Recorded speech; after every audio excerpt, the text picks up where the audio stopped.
Sie ist Autorin und Podcast-Co-Host wie auch strategische UX-Designerin. Und ich bin ganz froh, dass sie heute bei uns ist. Begrüßt mit mir mit einem tosenden Applaus Szostek.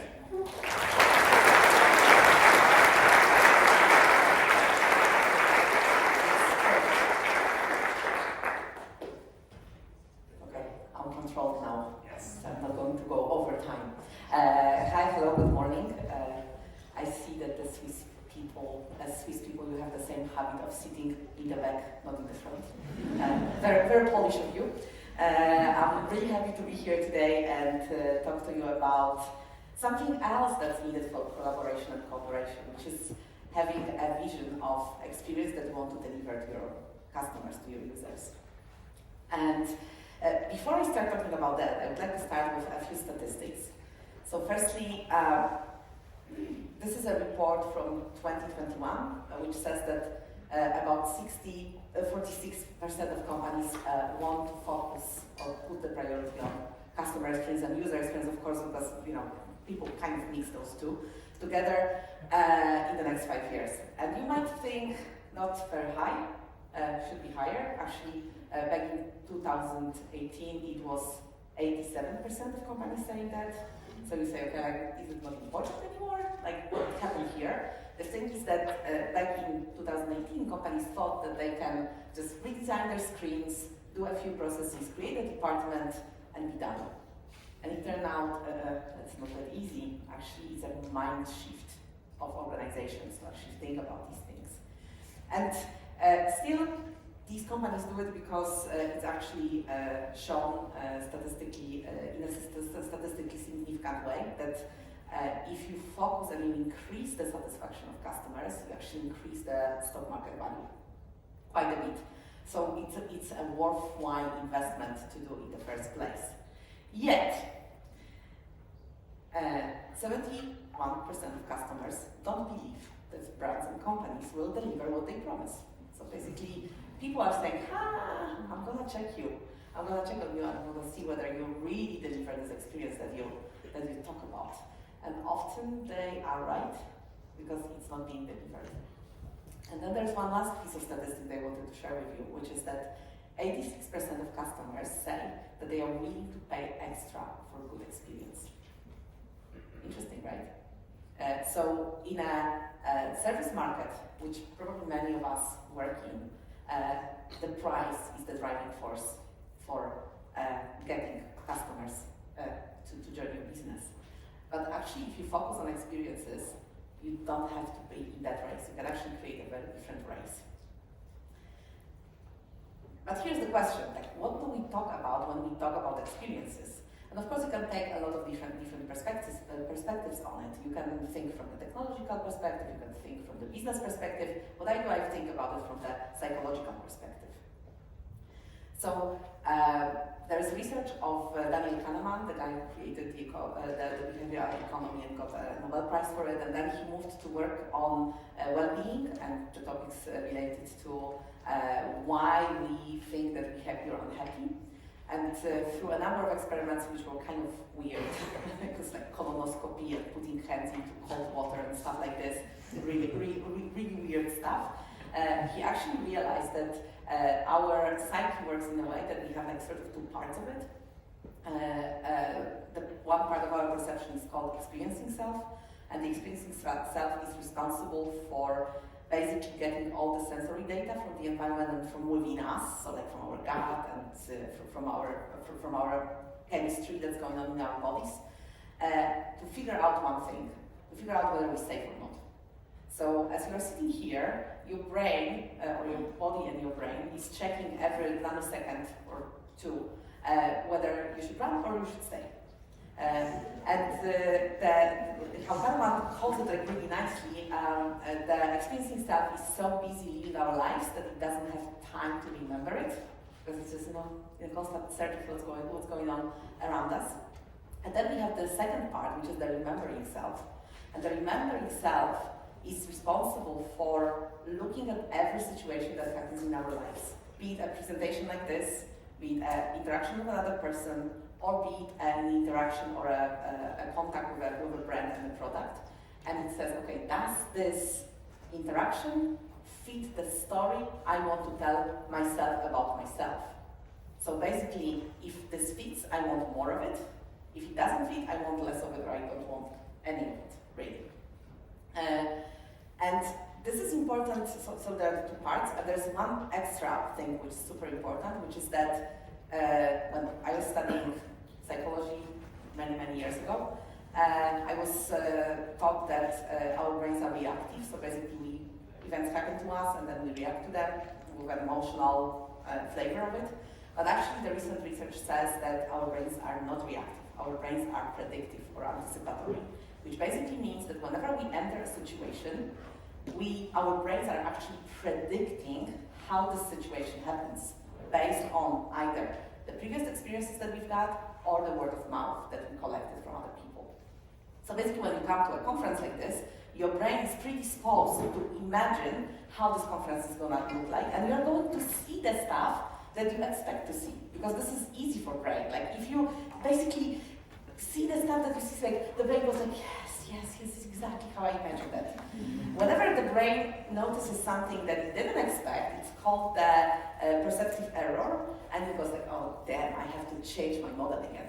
It doesn't like it because it's an energy outtake, basically it costs energy, our brain energy, and energy disposition is the heaviest thing our brain and our body does in the world. So basically, why am I saying this? Because if you think about interactions with your brands, with your products, with your services, the brain of your customers, of your users, does exactly the same. It predicts how this interaction is going to be. It checks every time whether there's danger or no danger, and then it remembers whether this interaction is actually worthwhile remembering or not. And there's a model that describes it. It's actually from 1991, and it's very interesting because the researchers, they actually spotted a lot of things that are today known from neuroscience. And basically, it says that you have the expectations and then you have the experience, right? So like, your brain expects something, then you go through the experience, your experience itself goes through this, and then there's the memory at the end of it. And of course, our brain imagines the desired state, so the ideal state of the experience. It never happens like this, it's just on chance. But basically there's also an adequate state. So basically the state is like kind of okay enough, so like I'm accepting this as something that works for me. And if this happens, that I'm still deeming this experience kind of okay, like not bad. And then if your experience is in it's called the zone of tolerance, the memory of it is 0, because the brain already has the pattern. So like the brain says, I already have an image of how this interaction goes, so I am not going to remember that one. If the experience is worse than adequate, interesting things happen, because our brains are predisposed to look for danger, right? This is the evolutionary stuff that got us here. So basically, the brain didn't evolve as much to understand distinguish the physical danger from the psychological danger. So basically, we have the same reaction in our bodies. So basically, when an interaction with your brand, with your product, with your service goes bad, people have a reaction as if they were chased by a lion on savannah. Really. And what happens is that, and actually we did research with one of my telecom clients. We did this research on 1,000 people, and we asked them to share with us a story of a telecom provider that's most memorable for them. And then we asked them a few questions. And one of the questions was, how many people did you tell this story? And the negative stories were told on average 12 to 12 people. To people who wanted to listen, so anybody who was interested in the story. And the bad story didn't have an expiration date, which basically means that we got stories that happened 8 years earlier. Like the story, once it happens, it's gonna be told forever. On the other hand, when you go and you do something which is like a positive surprise for your customers, you go beyond desired. People don't have a strong reaction because it's a nice to have thing. It's not something that makes me survive the situation. So basically what happens there is that the story is being told to on average 5 people, 12 to 5. usually close friends and family, so like not everybody around, like just people around me. And it has an expiration date of a year.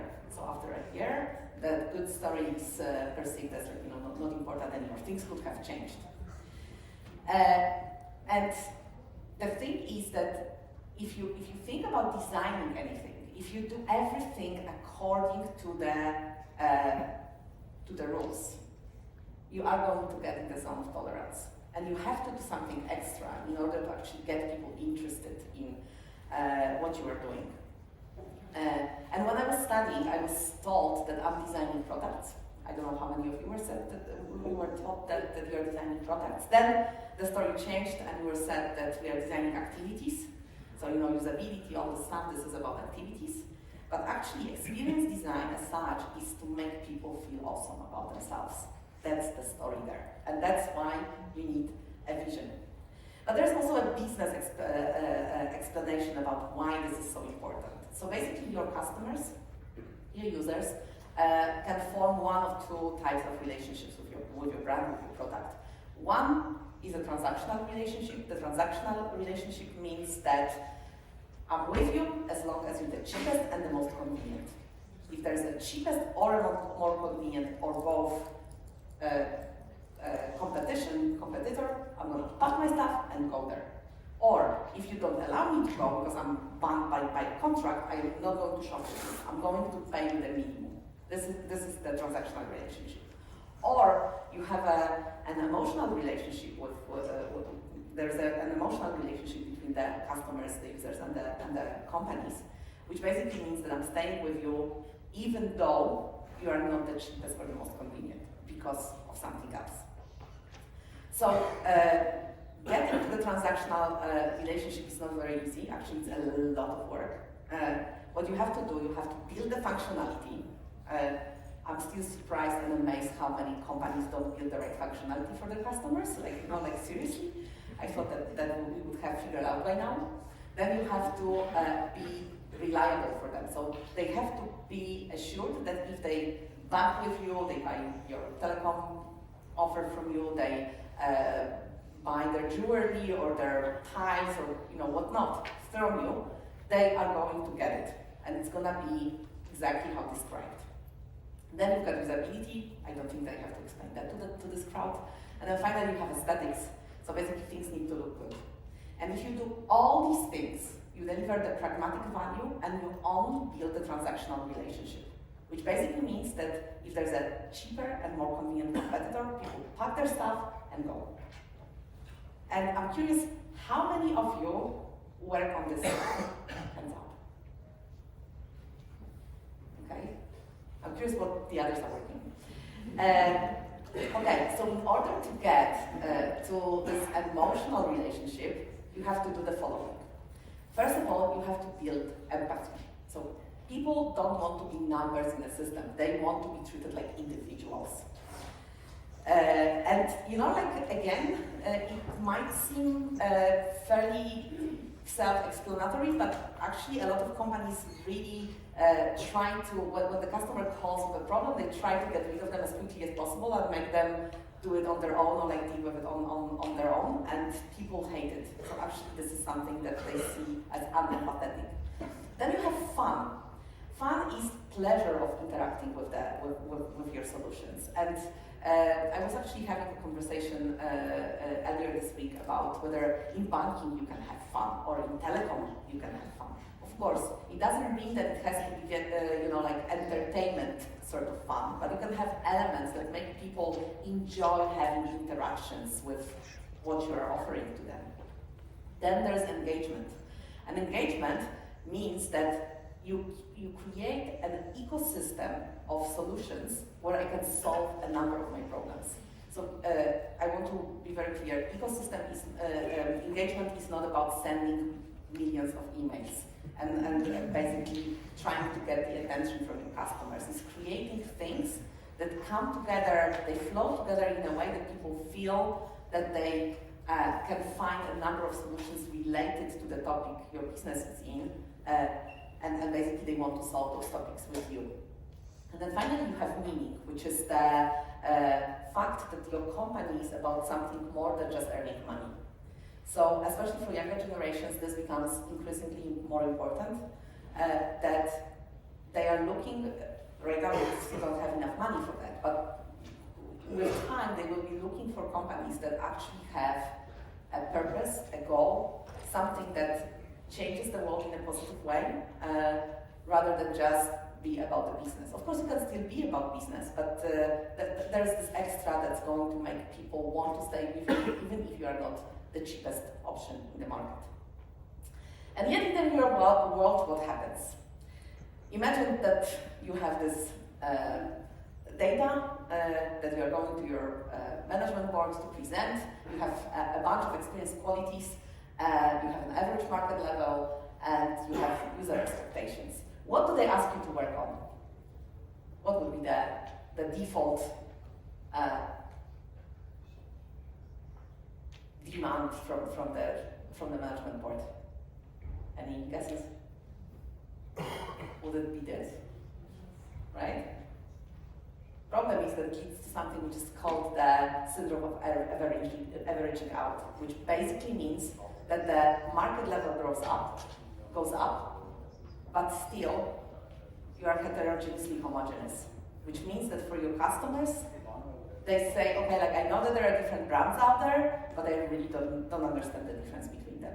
They have different colors, you know, like this is the default response, like the branding is different, and they have a different name, but the offer is exactly the same. So actually, the way to, like, of course there's like a bunch of ways, like I'm not saying that's the only way, but there's one way, experiential way, which allows you to, or like helps you to actually get recognized, and this is choosing some differentiators for yourself, some edges, and saying, okay, I'm gonna be so damn good in them, like not in everything, but a few things, a few characteristics, that basically people are going to tell stories about how different we are from the competition based on those characteristics. And again, this is a question that I get a lot from the companies I'm working with, because they say like, yeah, guy, you know, your story is really good, but shouldn't we fill in the holes before we start building the mountains, the hills? And I'm saying, no, because if you fill in the holes only, you are going to be always chasing the market. You're always going to be in the zone of heterogeneously homogeneous. Only when you start building the hills while filling in the holes, you can actually start differentiating yourself. So you can go in a different direction and be about something, have a story that people are sharing with each other, and therefore remember, and therefore think that you are worthwhile remembering. In other words, this is a way to become the purple cow, as Seth Godin says. My work, I've been working with a lot of companies. So actually, this is an interesting story. I've been working with this telecom that I mentioned, and I was working with the CEO of it. And we've been doing extremely fantastic projects, and it never could reach the strategic level. So like, of course they had the net promoter score and so on and so forth, but I said, okay, like we can do so much more if we work with differentiators.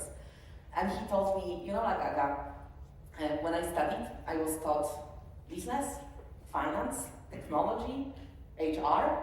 Nobody taught me that. And I remember I came back home and I sat on a sofa and I thought, okay, either I can be frustrated for the rest of my professional life, or I can do something about it. And I started doing something about it. Fortunately, I was like really lucky because I was working with a bunch of clients who allowed me to experiment on them with different elements of strategy. And this is how I came up with this model that I want to present to you. But I don't want to give you theory because it's going to be boring as hell. I actually have one client who allows me to show their strategy. So basically, you can see the elements of it and how they work. One thing which is important to say here is that I've been working with companies of 50,000 people spanning 15 countries. I've been working with companies of 5 people working in one small place, and it seems to be working. Like somehow this idea of thinking about your differentiators, as difficult as it is, it's actually making them think differently about how they can design experiences for their customers.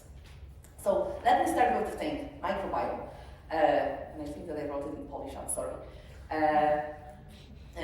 So basically, I don't know if you know that we have 39 billion organisms living within us and on us. We actually have 2 kilograms of bacteria living in our gut. 2 kilograms. We have half a kilogram of bacteria living on our skin. Unbelievable, right? And basically, all this bacteria, all those organisms and fungi, and like there's a lot of them, it needs to be fed in a proper way to be in a good form. And the interesting thing is that more and more research shows that if our bacterial flora is in a good shape, it actually influences our brain, and if it's bad shape, it definitely influences our brain. Meaning that sometimes when you feel in a bad mood, it might not be because something happened, but because you have a bad situation in your gut. So the important thing, there's plenty of things that we can do about it, and the best thing actually is to eat fermented food. Like fermented food is called prebiotics, and it's like just amazing. It replenishes the bad bacteria with the good bacteria. But actually, if you want to get started with these things, it's good to have some probiotic treatment. And one of my clients, it's called Nature Science. They are actually a very small Polish biotech startup. They are in the field of probiotics and probiotic cosmetics, and they have a product that works incredibly well. So actually the whole trick with probiotics is that what they do, they get the good bacteria, they dry it, they put it into a pill or a powder, and then when you consume it, the quality of it means how many bacteria wakes up again. So basically, the really bad ones, you have 5%, they actually have 94% of bacteria like getting alive after being digested in our system. So you can imagine that like the cleanup that's going on there is really actually quite good when you have this this army of soldiers cleaning your gut. So basically what they realized and why they came to me is that having a great product was not everything. So there was enough competition in the market, although the market is actually quite small, for them to have a very difficult time to go with their messaging and to say, hey, like this is important, B, our product is really good. So what we started with research. And we researched 3 groups of people. We researched the potential clients, potential customers, we researched the current customers, and we researched the B2B customers, which is the doctors. So the potential customers, what they said, I have no clue how to deal with it. So I am going to the doctor, and whatever the doctor prescribes, I'm gonna take it. And often the doctors, they don't actually know about the quality of the probiotics they prescribe, so actually so basically they end up in a situation when they prescribe something that's not working, but it's not working as well as it could have. So this is the big challenge, because you have a market that's basically unaware of the topic, the product, and the consequences of it. On the other hand, when you have customers that already started using this particular brand, they say, okay, like there's something in it. They are not very aware of what's going on there, but they understand that there is a quality issue, and they understand that some things are working better than other things. But again, the education is not really high. So as you can see from the quote, it's not like I don't know anything, but I don't know much.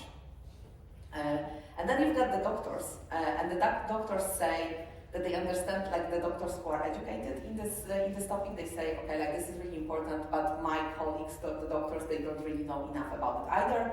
So basically, they don't prescribe it, they don't understand how to prescribe it in a proper way, and therefore, it's a beautiful market. It can save a lot of lives, it can deal with a lot of problems, but still, there's a lot of work that has to be done in order to actually get it. So that was the research. Of course, it was like a big thing. We're looking also at the things of how people would like to get this message, because like often in research we ask about the current problems, but the interesting thing for working with strategies to ask like how people would imagine an ideal world rather than the world that we are currently in. Because if Aga is here, standing in front of you, I can say, okay, like I'm thirsty, I would like some water or something. But actually, if you ask how would Aga want to see the world in 5 years, probably I would have a very different story for you, right? So basically, this is the difference in that research. And then the second thing is to create a vision. And with vision, there are like two things. So the vision is actually about the future vision of the world that you would like to help building. It's not about the typical Silicon Valley thing, let's change the world. And if you watch the Big Vape on Netflix, you know that these claims, they change the world, but not necessarily for better. But basically the idea is that you have impact and influence on the domain that you are working with. For example, when I was working with a furniture manufacturer, they said, okay, we understand that building furniture consumes a lot of natural resources, especially when you build from wood rather than from the remains of the timber process. So basically, they said, we are going to build our furniture in a way that we don't create waste, or create a minimal waste, as minimal waste as possible, which basically means that you might have to wait for your furniture longer because we have to fill the planks of the wood with the elements, so it actually consumes as much of it as possible. And this is the impact that you can actually make. It's a business decision, it has consequences, and it actually builds this future vision of how you would like to see the world. So with these guys, I always create it in the form of a sort of manifesto. So with these guys, with Nature Science, they said this: we know that natural products are effective in improving health and well-being because they take care of our microbiome, a superorgan that influences the good functioning of the whole organism. And this is one thing, it can be, we know that or we believe in that. Sometimes companies like, we believe that the world can change in a certain way, and therefore they place it here. Therefore we commit to, and this is what they are going to do and how they are going to do it. We commit to offering solutions of the highest quality derived exclusively from nature and developing new, reliable, verified, preventative and curative healthcare solutions so that each and every one of our customers can take care of their own health. So basically here what you can see is that they say we are not going to do things that don't work. Like this is the commitment of themselves to the world. And then basically there is a consequence of it. So there's an outcome, and the outcome says so that our customers and funds have the best possible chance of living healthier, longer, and more comfortable lives through the natural healthcare options we offer. And the idea is, of course, like this is a shortened version. They actually have much more detailed points here. They talk about education. They talk about different elements. But basically, the idea is here that they can take this, put it in front of every single project that they are doing and say, okay, like, are we doing this or aren't we doing this? And if we are not doing this, we are not going to do that project.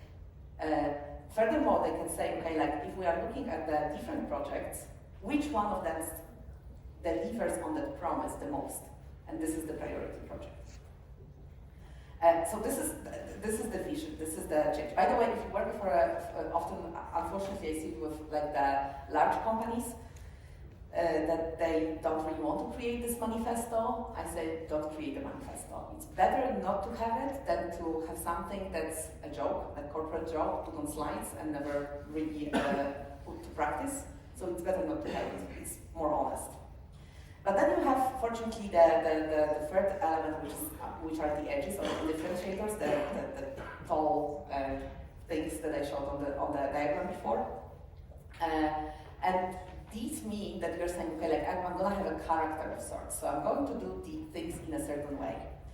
And in the case of Nature Science, they said we are going to be complex, meaning that we are going to deliver solutions that deal with a number of things, and we are going to make combination of solutions rather than just one, and then go for something else. So that's why they are having probiotics and probiotic cosmetics. So they deal with the gut and they deal with the skin. And we are going to put the highest quality there. So this is a very pragmatic one, right? This is about like what kind of products we create. Then they said we are going to be inventive, meaning that we are going to create stuff that doesn't exist in the world. So if something already exists in the world, or it's like like the the mainstream already, we are not going into this. We want to be the innovators.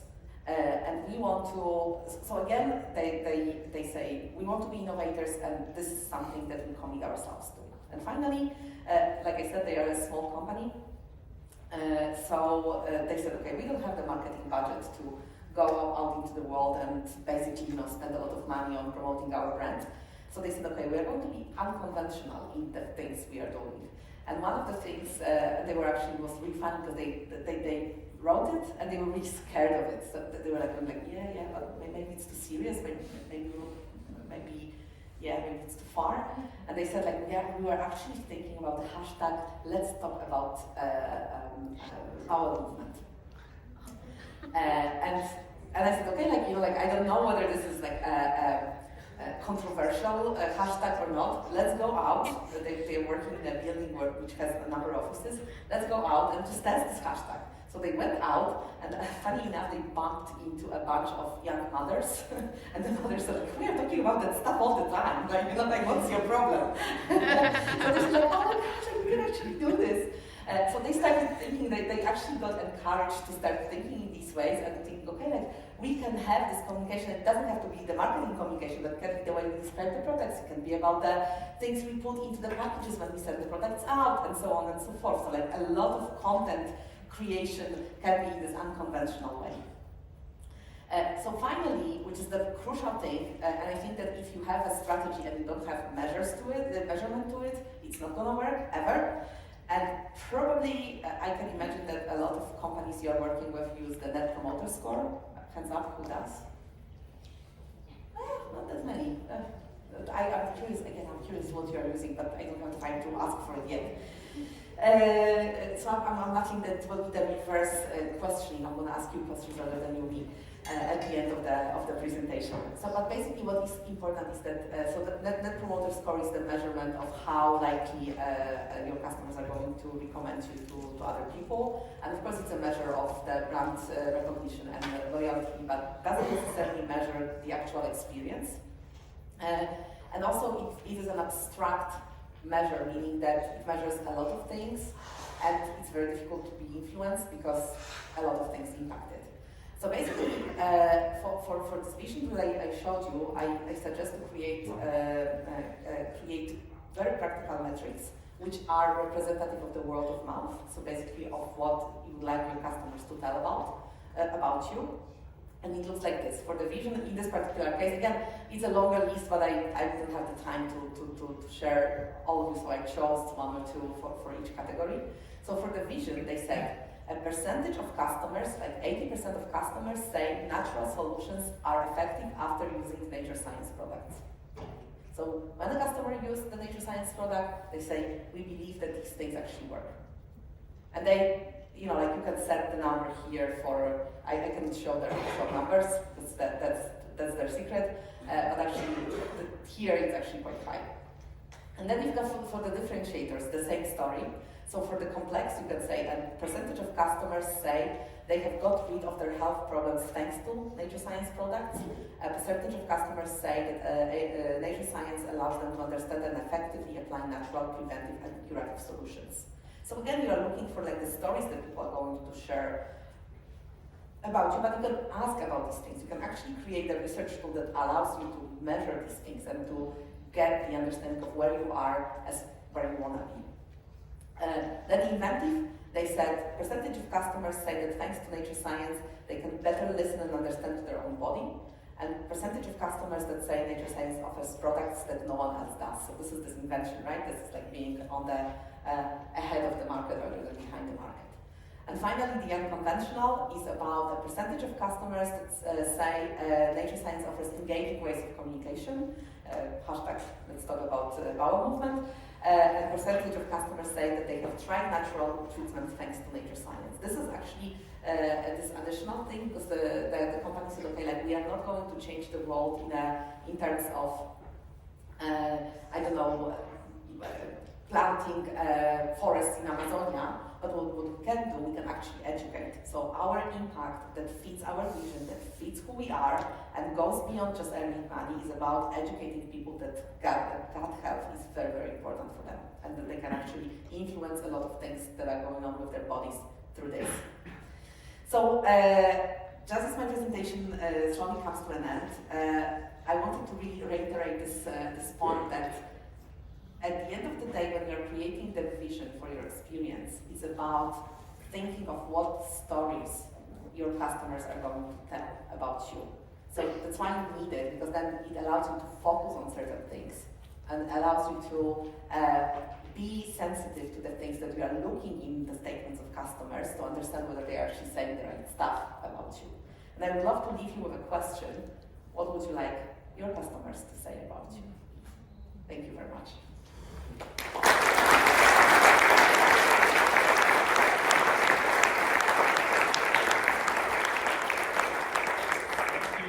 Thank you so much. It was full with a lot of insights, a lot of inspiration I got out of it. So thank you so much for this talk. And now, if I can have you to help us change the slide to the question slide with a QR code.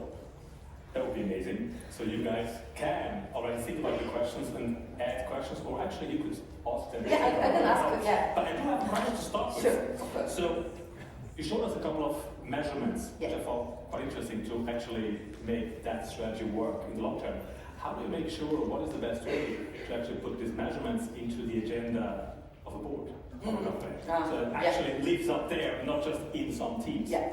So actually, there are like two things. One thing that you can create those measurements and put them in your projects, and just use them as a way to see whether you're going in the right direction, and then basically create a momentum for the board to understand that this is important and that actually brings a superior user or customer experience. This is one thing. The other thing, and this is actually one of my clients I'm working with on it right now.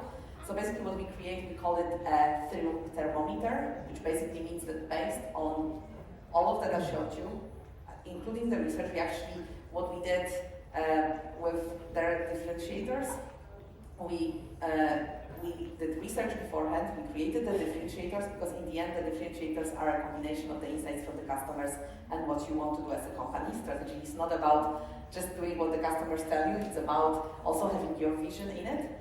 And then basically we created those differentiators, we gave them back to the users, and we asked them, okay, can you redefine them for us? So we actually got the definitions from them. And now what we did, we took those definitions and we created a quantitative questionnaire with statements with the Likert scale from 1 to 6, which basically measures, it's all research there and a little bit complicated, but basically the idea is that the 3 questions in each segment, they measure the differentiator. And we've got this as a thermometer. So like what I'm saying, thermometer is not the cure. So like, I don't want the management board to set the target on the thermometer. Like you cannot cure yourself with a thermometer, it just tells you what's your state, right? Makes sense. Yeah, so I said, okay, like now you have to use your probiotic treatment, and therefore you have to bet on the things that you want to do, meaning that if you think that these particular strategic activities are going to push the thermometer in the right direction, then we say, in a much the way I showed you, like a percentage of customers says that this company does this in that way. And basically, when you have the thermometer, you actually add these questions below, and you say how they are interacting with the customers, and then you learn how it all impacts the thermometer. Some things will impact more, some things will impact less.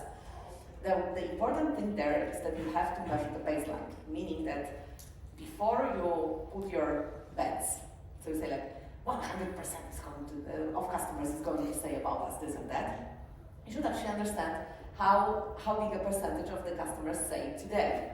And it's very interesting because sometimes the surprise goes in the right direction, the positive direction, meaning actually we set the goal for 30% and we already have 34, which is nice, but usually it goes the other way around. We set the goal on 80% and we have 3. so then I'm asking, okay, like let's make this delta, this difference between what's today and what's by the end of the year a little bit more reasonable, otherwise you're gonna die and you're stop doing this stuff. So actually, for this, like what I recommend is thermometer. and the bets, and for bets the measurements, so like saying that what is the group of percentage of customers saying certain things. There's one last thing that's really important with that, and it's that companies love measurements that benchmark themselves against different companies, right? So that's why Net Promoter Score is so popular in so many places. Because like I can see, okay, is my competition ahead of me or against behind me. The problem with going for differentiators and going for differentiating yourself in the market means that you are only in competition with yourself, right? Yeah, and that's hard. Thank you so much. Thank you. Actually, how I see, I do think, unfortunately, we do have some technical issues that we cannot display the questions up here, unless someone helps me with it, but I think that's the case. So, I have one more question that I saw before once it worked.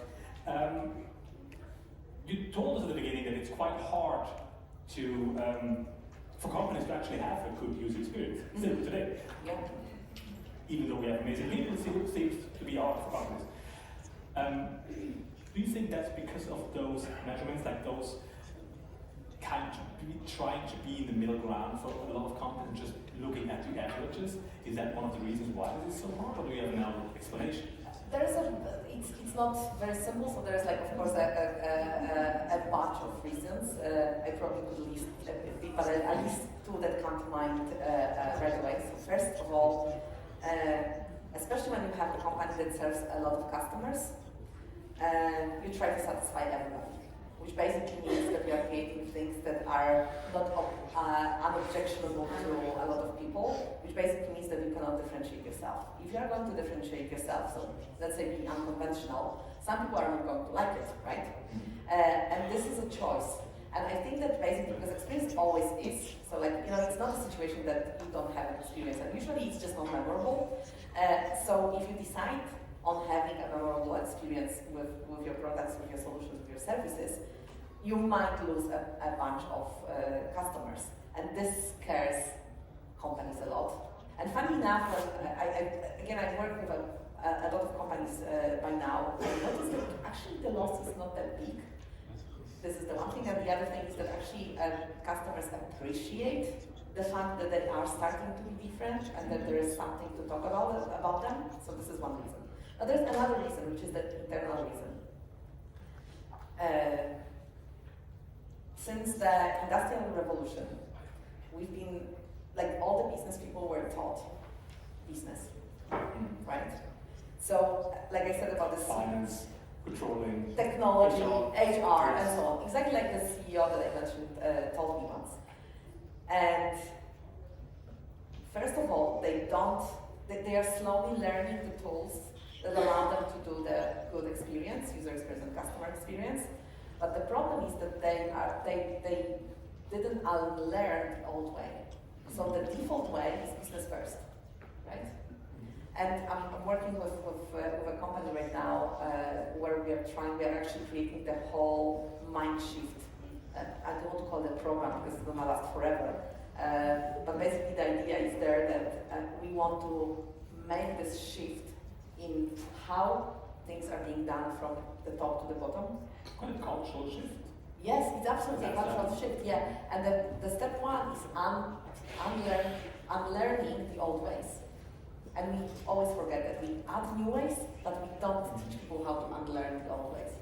It's actually quite interesting. And then when you have a situation of stress that can happen in the management board, you revert back to the default. So I think we're gonna go and be able to have some questions of you. So I just stick to the English now. We tried to figure out how to work with this for the next session. Luckily we have break afterwards, but we did manage to get the microphone, good old microphone. Yeah. So, who has a question to please raise your hand. I'm not scary, really. I can ask you questions.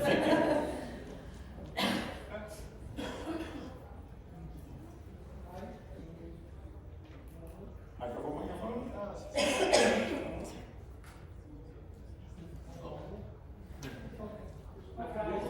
Yeah, I can ask you a question.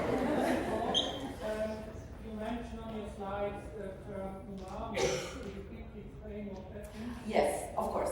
Actually, I cut out those slides because I was afraid that I was going to fit within the time scope. So basically, umami. So we have 4 basic sets of taste buds in our tongue and in our mouth, which is the salty, sweet, sour, and bitter. Right. So these are the basic tastes. Umami is the 5th taste, which basically it's a very interesting thing because it's not a distinctive one, so it's not like salty or sweet, but it actually, when there's this element of the food, it basically makes the food taste better. So for example, why people like pizza? Because tomatoes have a lot of umami, cheese has a lot of umami, and mushrooms have a lot of umami. Why do people like sushi? Because algae has a lot of umami, avocado has a lot of umami, and fish has a lot of umami. So basically, that's the story there. And then when I was writing the book, I come from academia, so my first title was very boring, very long, and very, like probably the academic world would love it, but nobody else. And I love cooking as well, so I was in this vegan cooking course. And the chef was teaching us, he started talking about umami. And I was sitting there and I kind of blanked out completely from this part of the course, and I said like, oh my God, this is exactly the title I want for the book.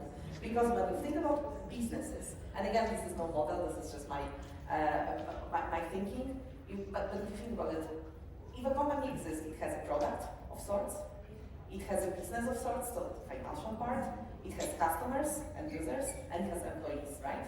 And every business is able to function with these 4 elements, like the salty, sweet, bitter, and sour tastes. But if you add the experience, actually all these things taste better, meaning like the products feel like they are nicer, that they are like more engaging.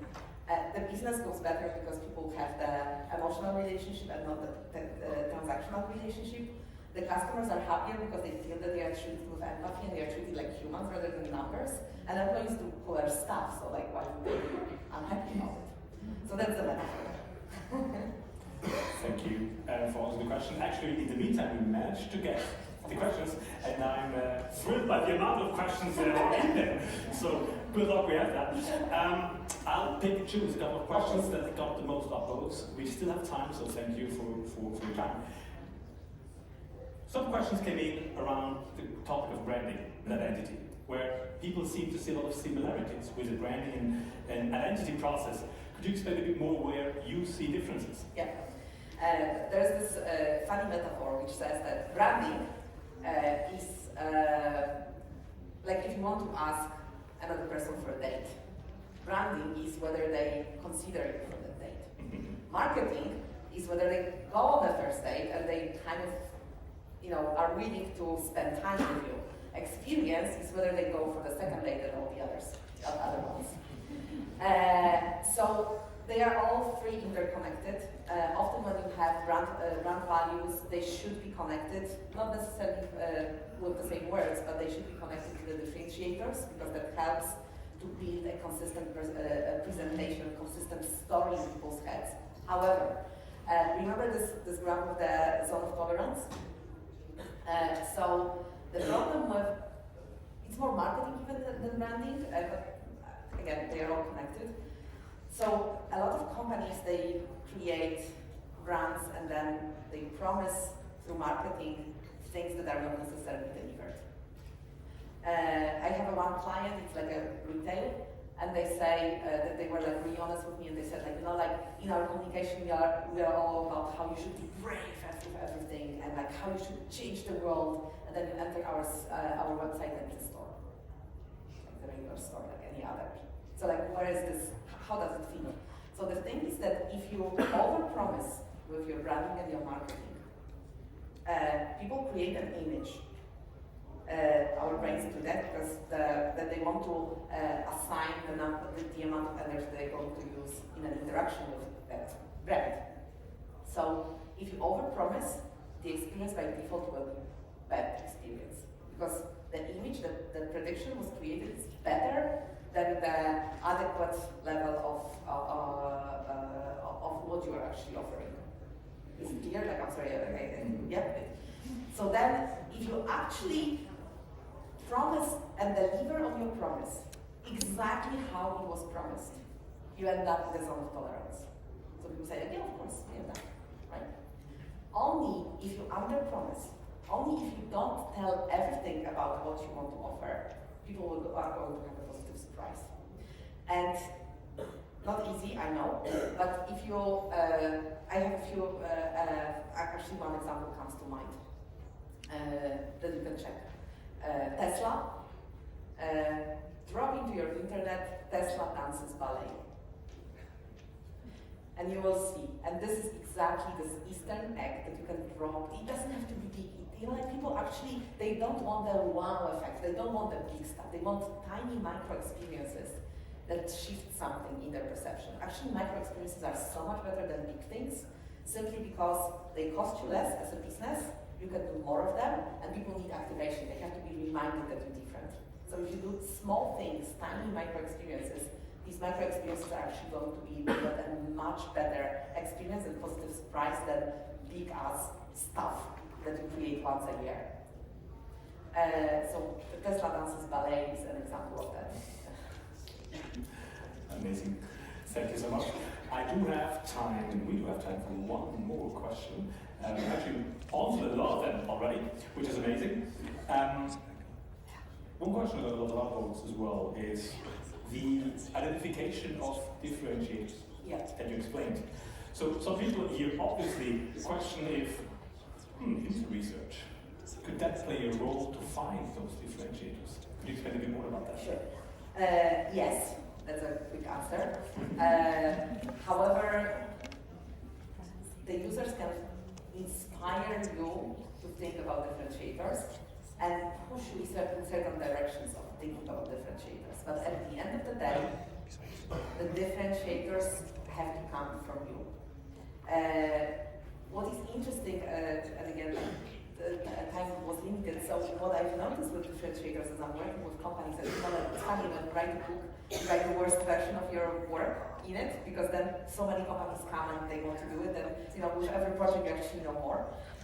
So what I've noticed is that the best combination of differentiators, and it's usually 3, like I have companies that have 5 or 6, but it's too much. I think that 3 is like the golden number here. Is that one of these differentiators is very much about customers, meaning that, I'm going to go back to Aristotle, and Aristotle talks about 2 elements of life that we enjoy. One is hedonism, so like doing something good for ourselves and feeling good about it, and eudaimonia, which is like doing something great for the world. And actually, there is usually one differentiator needed that is about my hedonistic needs. Like I feel good interacting with this company. And one needs to be about eudaimonia, one needs to be about this change in the world. And the third one is often a combination of like some pragmatic stuff, something that we really want to do, or something that challenges us from a technological perspective, from the way we want to position ourselves and so on. And why there should be more than one? Because the differentiators are not about what you do, they are about how you do it. So it's not about making projects that build the differentiators, but taking every project that you run in a company and putting the differentiators on the top of it. So like you can design a checkout process for a retail store in the most boring possible way, right? Or you can, if you have differentiators unconventional, you can have, a unicorn on there. It's very trivial, but you can have elements like those, again, micro experiences that will make this very pragmatic element of interaction have a flavor, have a character. And the idea is that, this is probably, it's really the most difficult thing that I bump into when I'm talking to my customers and my clients, is that this is not about what. We are not going to do the differentiators that push that. You can, of course, I'm going to prohibit that. But the idea is to take the projects and you can reprioritize them based on the differentiators. So the ones that have the biggest potential are are selected as first, but basically the idea is that you add the differentiators on the top of every single project that you do. So like if you imagine a customer journey map, you put a level of it, okay, how are we going to address the differentiators in every single touch point? Probably the simplest way to explain it. Very good. I don't know if I answered the question, because I kind of... If I can answer for the crowd, I think yes. But, first of all, Aga, thank you so much for your speech. Amazing inspiration you gave us and the time you took to answer the questions. A big applause for Aga.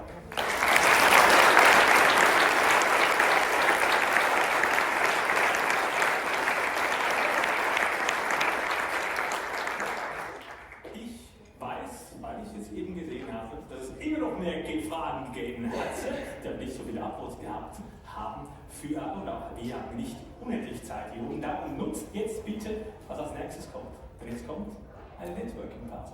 Ihr habt Zeit, unter euch zu kollaborieren, etwas zu trinken zu holen, Kaffee, Tee, Wasser zu holen, was zu essen. Geht auf Aga zu, fragt eure Fragen. Aga, you can ask the crowd as well your questions. Enjoy the break. Hier geht es weiter um 4 nach 11.